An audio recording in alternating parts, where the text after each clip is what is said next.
A conversation about how you feel is not supposed to turn into a fight.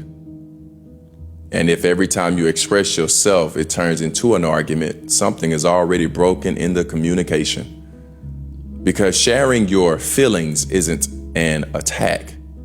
It's not a debate. It's not an invitation for someone to defend themselves like they're on trial or something.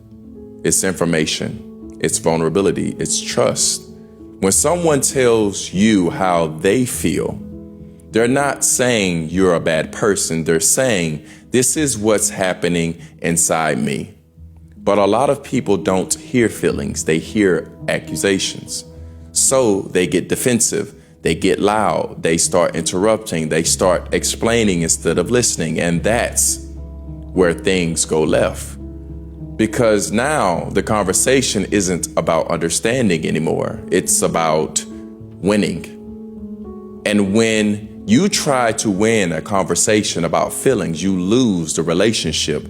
Healthy communication looks like curiosity. It sounds like, help me understand, not here's why you're wrong.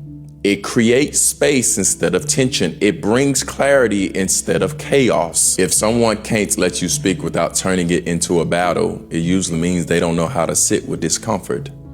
They don't know how to hold accountability, and they definitely don't know how to listen without taking everything personally. And that's not your fault. You're allowed to express yourself without being punished for it. You're allowed to have emotions without having to defend them. You're allowed to be heard without it turning into conflict. Communication isn't supposed to feel unsafe. It's supposed to feel constructive.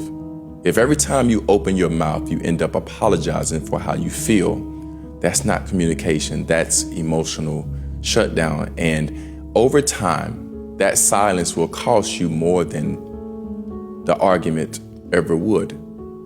So remember this, if someone really values you, they won't fight your feelings. They'll try to understand them, because real connection doesn't come from being right.